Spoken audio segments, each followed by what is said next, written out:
What's up, pals? I am my Sophie. If you're new here, please subscribe, click like, and comment. We're trying to monetize the channel. We're so close.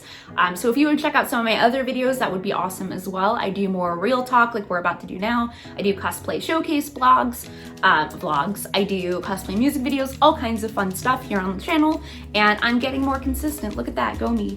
You can also check out April Glory and I's cosplay podcast, Hot Glue and Bobby Pins. There is a playlist here, but I'll have lots of links below for you guys to check out. So I already did a cosplay income video where I kind of discussed how, like, as a full-time creator, you have to have all different streams of revenue because typically having just one doesn't make your business stable. And in that, I did discuss the process of guesting professionally at shows, although not in depth. And a lot of you have asked me to do that, and I've been saying I would do that, and I hadn't. So here we are. We're gonna do the thing. I'm gonna do this in modules, kind of, to keep it like tidy, but it might get a little all over the place because I like to rant. But I'm gonna do my best. So I am by no means claiming to be an absolute expert on working as a cosplay guest for conventions and events. My experience is I have 5 years of professional guesting experience. I've guested all over North America and virtually I've guested internationally. I've also been a booking agent for many shows as well as a cosplay liaison in which I help them choose guests, validate guests, and figure out how to build their process. So I'm a little more professional than I give myself credit for. I do marketing and like workshops that are like turn your dream into a viable career because I'm very passionate about people. Like, I got to do this thing that I love so much full time, and I firmly believe there's space for everyone to do the same and there's enough opportunities. And so I'm very passionate about helping people do that. But I'm more passionate about making sure people aren't getting taken advantage of or taken for a ride, because when I got started in the guesting and guest judging industry, whew, did I get taken for a ride many a time. So through my years of experience with working with absolutely dope shows who treat you fantastic to shows who, whew, awful, I have some advice to impart, and that's what I'm gonna do. No matter what, like, you should do what's right for you when it comes to shows and guesting and contracts, for sure. This is not like a step-by-step, like what you should do. Again, just my experience, my advice based on my experience. And I'm not gonna name any shows or like shit on any shows. I think it's important first and foremost to mention that all shows have different needs, different budgets, different wants. Like it's just not every contract is going to be created equal, and that's pretty standard for the industry. However, I do believe some things that aren't should be standard for the industry. So first, let's talk about getting gigs at shows. One of the questions I get asked a ton is like, how do I become a guest at a show? Like, how do I get my foot in the door? 5 years ago and beyond, it was all about being invited. Like, and sometimes if you knew somebody at the show, maybe you could put like a worm in their ear and they would be like, oh, hey, worm in their ear, that sounds terrible. But now, so many people reach out to shows with media kits, which I do have a video on media kits that I'll also link below. And so some shows love it when people reach out with media kits. I've worked with shows that actually don't invite. They go through the media kits first. And if nobody in the submitted media kits fits, or the application fits their needs for the show, then they might invite some people they have in mind. Or some shows do half and half, and some shows do just invite. Often being invited directly from a show comes from community presence. So if your followers, fans, friends have suggested you for that show and there's been enough suggestions that the show goes, oh, clearly the community would like that person to be here, then you may get an invitation. If you are blasting out your media kit to shows, it's so important that you're not just copy and pasting and blasting it to every show in the world. You should pick shows that you genuinely would love to work for and be a part of. And it looks pretty bad if you're just copy and pasting the same exact thing to a million shows, because sometimes show teams work for many different shows, and your stuff can get thrown out because of that. So when attaching your media kit to an email, write a thoughtful message to the show about what you bring to the show, why you want to be a part of the show, things of that nature. Again, I believe I put a lot of that in the media kit video. And for me, guesting has been a combination of invitations and me reaching out to shows that I just would love to work for. And I will say, when you are reaching out to shows, because I know a lot of people get really bummed when they get a no, the nature of this industry and kind of similar like entertainment industries, I guess, or creative industries, is that often you get more no's than yeses, and that's okay. Don't focus on the no's. You just want a right fit at that time. Maybe you will be later, maybe not, but the yeses are what counts. So stay positive, keep doing your thing, keep following your dreams, and don't get discouraged over the no's. So once a show has expressed interest in hiring or booking you,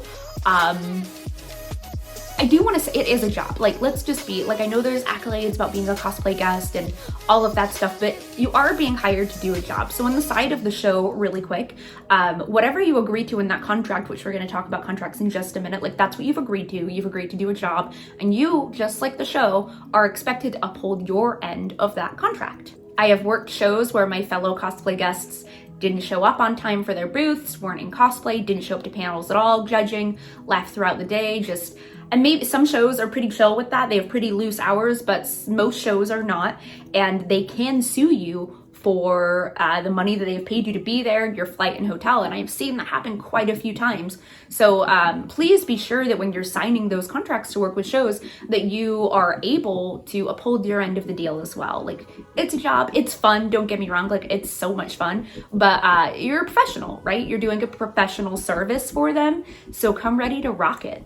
Word gets around in the industry. Show promoters talk to each other, teams talk to each other. If you're not upholding your end of the deal on the contract, just because they don't sue you for it doesn't mean that they don't warn other shows like, hey, maybe there's someone a better fit for that show. So again, sign the contract that's right for you, that you're comfortable with the terms, and then do the job.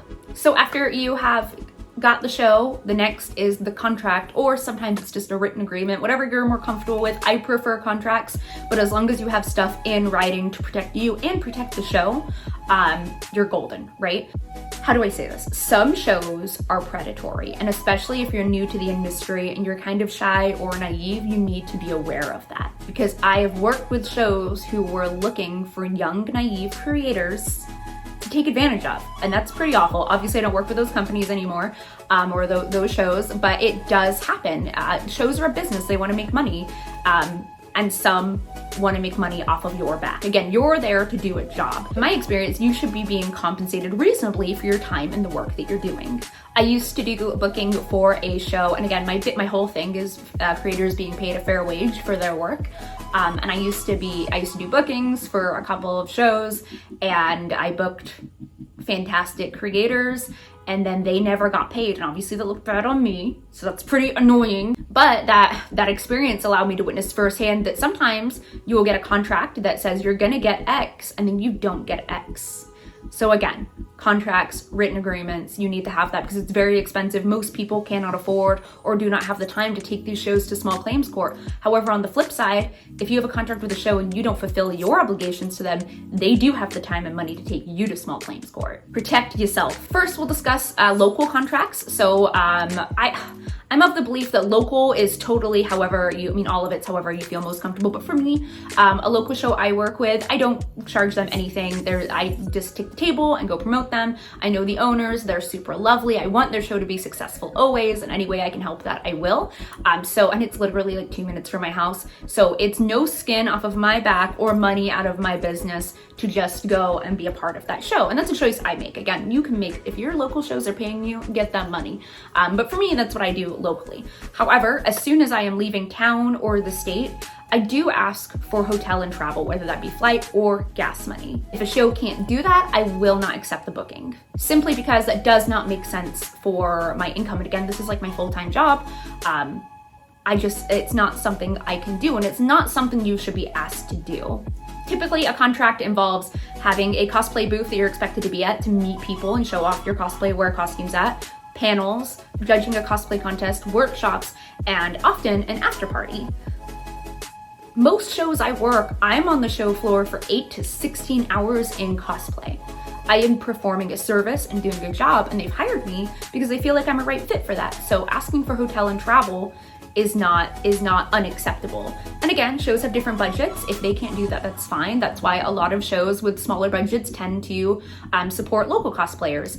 And if a show reaches out to me and they want me to come out on my own dime and pay for my own hotel, often I'll find local creators I know in that area or know of and suggest them instead. Like, I'm never gonna be rude to a show for, what they can do, but I'm also not gonna jeopardize my business and my income, and neither should you. You shouldn't work for free. Per diem should also be in the contracts, and typically is. It's like $25 to $50 a day for food.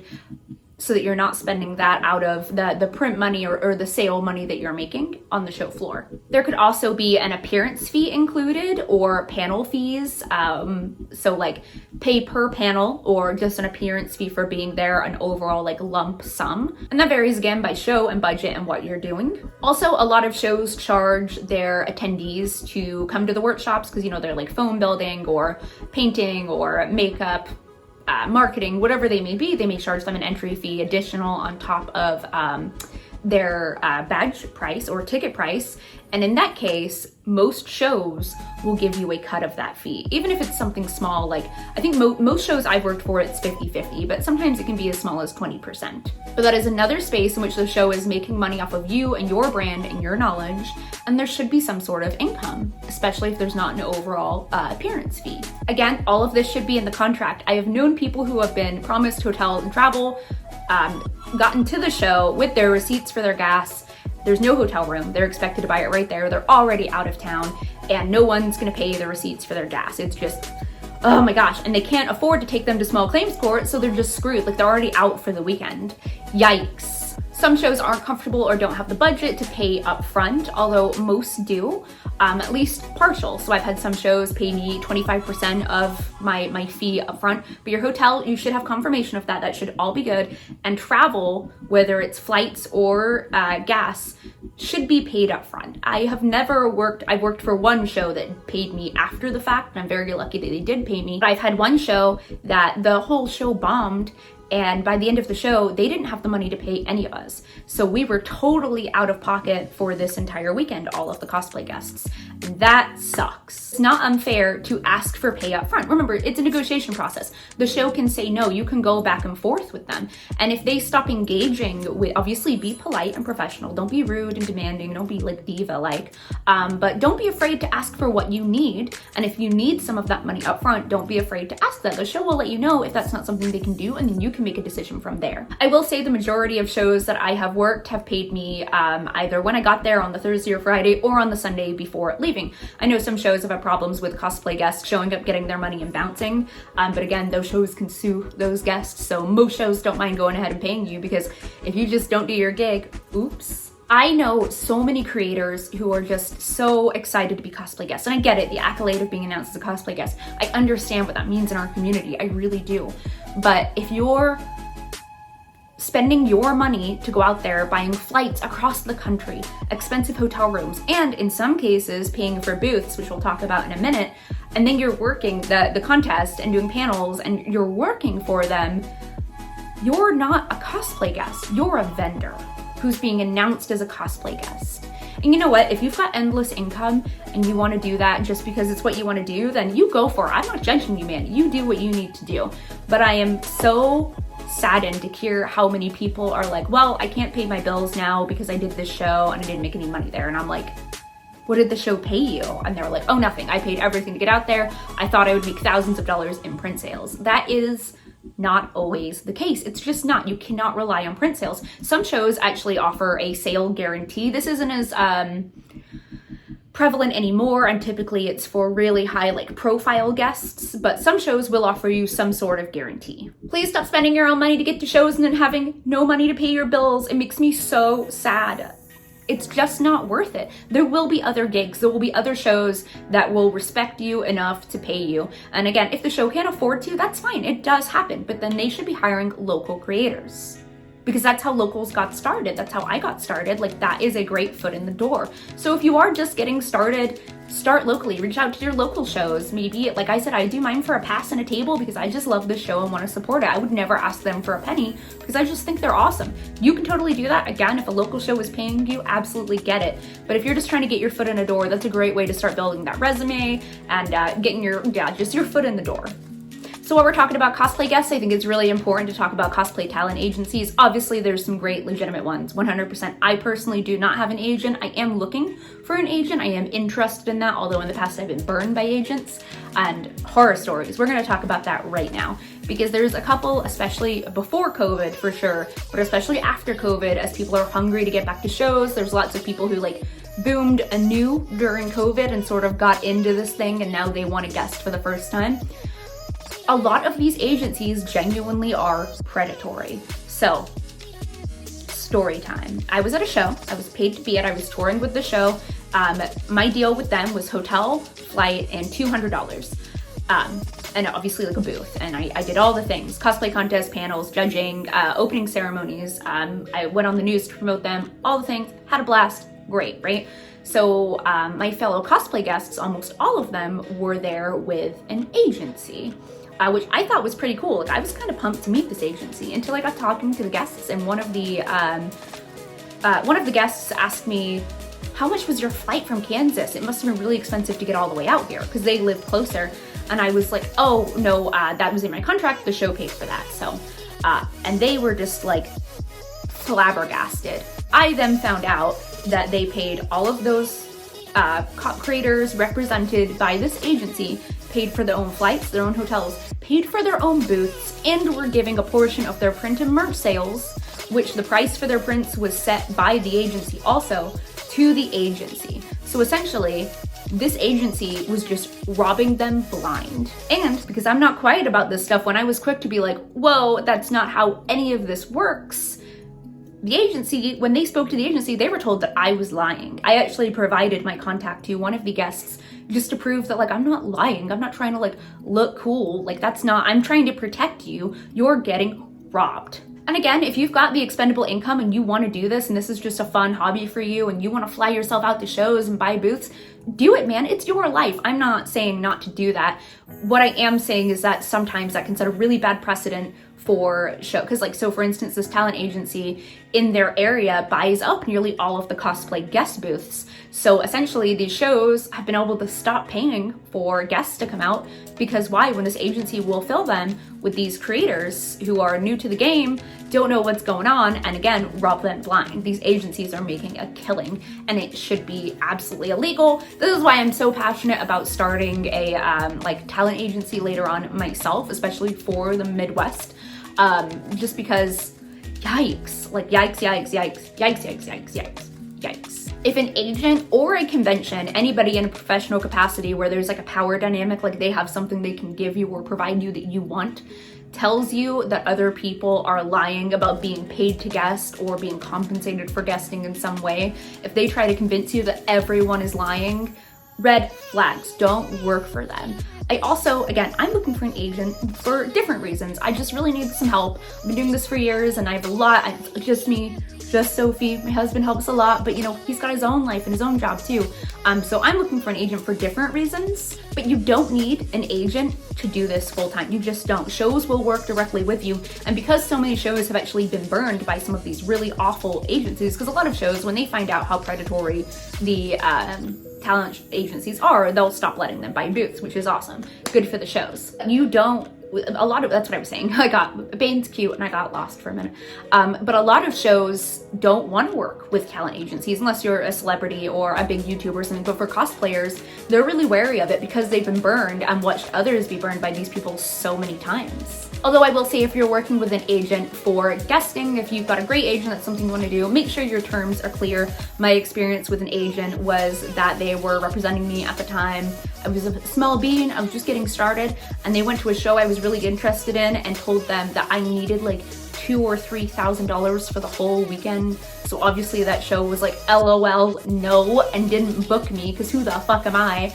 And I found out that their plan was to try and get me $3,000 so they could keep $2,500 of that. So yikes. Another place where you should be paying attention to contracts. I am not an expert on agents and agencies.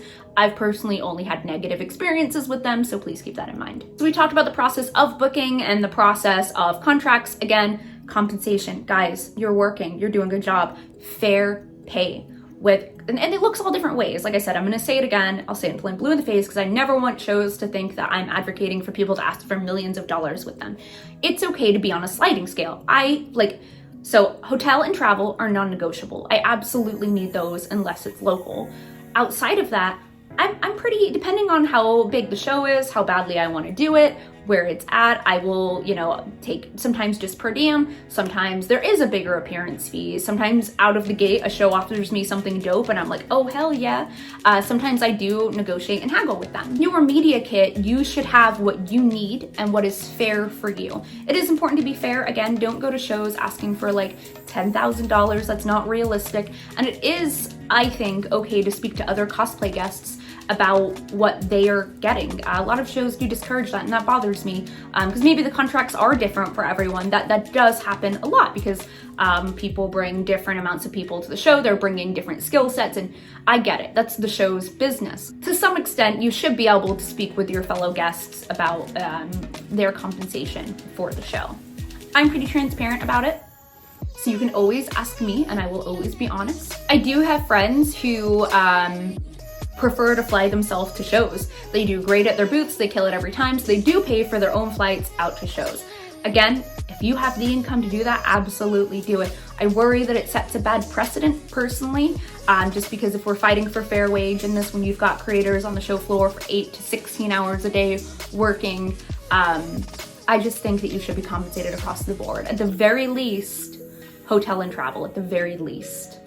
What else? So we covered getting booked, and contracts and agencies and just being treated fairly at the show. Again, when I got started, I was super excited and I was not professional. I didn't know. I was fortunate to have somebody in my life who kind of sat me down and was much more professional than I and taught me how to do the things and set me straight. But it's not just an opportunity to party. That's not, you're there to work for the show. Obviously have fun, like what a fun fucking job, for sure. I'm not saying to go in rigid and be a stickler. What I am saying is be at your booth, whatever times you have stipulated with the show, show up to your panels, show up to your workshops, show up to the costume contest if you are judging it, and the after party. Again, if you're uncomfortable doing any of those things or feel like the show is asking you to do too many things, don't be afraid to negotiate with them. If they don't want to negotiate with you and they cut conversation after that, then that's okay. That's just not a show for you. Please stop spending thousands of dollars of your own money just to be called a cosplay guest. If you're gonna do that, you might as well. I know some professional cosplayers who do buy their own booths and their own flights. They take themselves to shows in Artist Alley. And in their experience, that works better for them because then they may not be a guest of the show, but they can announce they are at the show and meet their people in that area and the community. They have no panels, so they can stay at their booth the whole time and sell. Often they have a lot of really cool merch. So that is an option as well. Some shows kind of fought cosplayers on being in Artist Alley for a while there, and I understand why, but I've noticed that loosen up a lot lately, and that is something that a lot of people are choosing to do. I think it's important to discuss when talking about guesting too is what shows are typically looking for. So this is something that I discuss with my clients a lot because again, you are providing a service, right? So typically they're hiring cosplay guests who are builders or a big personality or a big streamer, gamer of some sort. You are bringing something to the show. It's important, I think, on your media kit to have a list of programming that you offer, so panels. Having unique programming is very important. How many cosplay 101s can we really go to? I feel like having workshops is very powerful. The ability to host and be comfortable on stage hosting the cosplay contest or events is huge and great, like, selling point for you as a creator. Judging the cosplay contest, being able to judge and being comfortable judging high quality craftsmanship and fun ones. And having booth personality, that goes into it a lot as well. I know a lot of us struggle with social anxiety. I definitely have in the past. But when you're at your booth, to some extent you are expected to engage. Like, you don't have to be like 10,000% like woo, but you are expected to engage with the people walking by your booth and be a part of the show. You're getting a lot of no's from shows, just you feel like shows really aren't interested in working with you. I always recommend that my clients go back through their media kit and sit down and really think, like, what are you offering a show that they need? Unlikely you're gonna get booked just because you're so-and-so with 20,000 followers, right? There's 1,000 working cosplayers now, and there's opportunity for everyone. I said that at the beginning, I'll say it again. There's a million shows, a million events, especially now there's virtual events too. Like, there genuinely is an opportunity for everyone to be successful. However, it's very rare that you're just gonna get booked on namesake. Like, it's so important that you add value to what you're doing. Can you teach people how to build? Do you have a specialty, something you're extra comfortable with? Do you have fun game show panels? Are you gonna display costumes at your booth instead of just prints? I feel like the way your booth looks is really important too. It's important to me. I like to have a big banner behind me showcasing different types of costumes I make, from my big armor to my sewing to just fun ones. On my booth, I like to display something big that I'm either gonna or not gonna wear that weekend. And then I have my prints and merch and some like display props out, things of that nature. I typically also have an iPad showing a video of my cosplay music videos and like me sped up building, like time lapses of me building stuff. I'm always aware of what value I can and should be adding to shows. The working relationship between a cosplayer and a show, I just feel like isn't talked about enough. We don't understand it enough, and I think a lot of it is because people are either afraid to talk about it or they're discouraged from talking about it. Again, I see so many of you and so many of my clients talking about the thousands of dollars they've spent to go be a guest at a show, and I know I keep going back to this place, but it really does bother me. If you can't, not to be, I don't ever want to be mean, but if you can't pay your bills, you have no business spending all that money to be a guest at that show. I know that it's exciting. I know that people want that accolade of being a cosplay guest to add it to their resume. But at the end of the day, like, you and real life comes first. And if that show isn't a good fit for you and your income, if the contract isn't right for you, don't do it. It's not worth it. Trust me, please, been there, done that. The other question I get asked is, do I have to make to be a cosplay guest? That depends on the show. I would say probably yes, but then again, I have known cosplay guests who, they're not really into making. They love to piece stuff together, which is also cosplay because all cosplay is valid. But they were hired because they have such a big personality and people just gravitate to them. They love being there and chatting with them. Everyone has something different to offer, right? So no, you don't have to be a maker, although typically you kind of do. Some level of maker craftsmanship is typically required to be a cosplay guest. And different shows looking for different things, you never know. Some other do's and don'ts. Do follow your fucking dreams and do the thing, chase it. Don't be on your phone at your booth the whole time. Leave your booth a ton. Have some kind of like whiteboard or something that lets people know if you do have to step away from your booth that you know, BRB. Cons should, oh my gosh, this is another one I forgot to mention earlier. You should never have to buy your own pass if you are a cosplay guest. I would also argue that if you've submitted panels and those panels have been accepted, you should also not have to buy your passes, but that's another story. But as a cosplay guest, typically you should have a pass for you and at least one other, because you're gonna need a handler, So a lot of shows do obviously have staff on hand who can come and watch your booth while you're away, but also a lot don't. It's like a 50-50 thing. Some just don't have the staff to watch your booth, and you don't want to have no one helping you and have to close down your booth every time you go away to a panel or need to go to the bathroom or step out for a minute. So having a handler with you is important. The important to note, not all shows offer companion flights anymore, and that's not something that I even really ask for. If Sam is gonna go with me to a show, it means we've budgeted it and we're cool to pay for it. Like, I don't ever ask shows for companion flights. If you want to do that and it's something you need to do, then do it. Again, negotiation process. The worst they can do is say no. Typically, overseas shows will offer a companion flight, especially if you are a woman or female presenting, because that can be a scary thing for a woman to travel alone to some of these countries. So typically international shows will offer that. Domestic shows, not so much. But you should absolutely have at least 2 passes, at least one, but usually 2, so you can have a handler or a friend come with you and help. The last point I want to make is that you're not in competition with anybody. There is enough space for everyone to be a guest or a guest judge, whatever it may be. There's a million shows every year.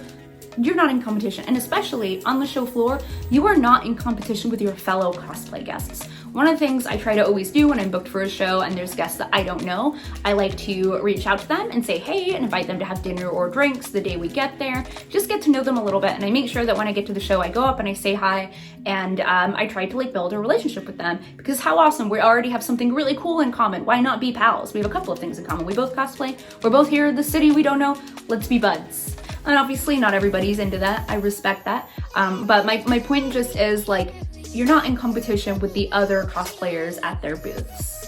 Those are your colleagues, they could be your best pals.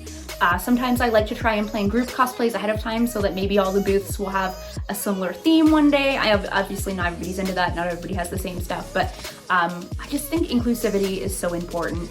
Attitude is so important. Go in pumped and humble and just enjoy yourself. It's not that serious. I mean, it's serious enough that you shouldn't not do your job, don't break your contract, but just have a good time and make friends and enjoy the community. Cosplay guesting is so awesome because you get to meet so many great people and communities across the country. I value that so much. Like, meeting people powers me up. It's like what charges my battery. And man, the experience I've got to have and the people I've got to meet, not just my fellow guests, but show attendees that I've made great friends with. It's just such an awesome experience. Don't take it too seriously. Don't take yourself too seriously. Have fun, make friends, and rock it. That's really what shows are typically looking for. Is someone's professionally, but just has good energy and is having a great time. And inclusivity. So yeah, that's my long ass tangent on cosplay guesting. If you have any other questions, please let me know.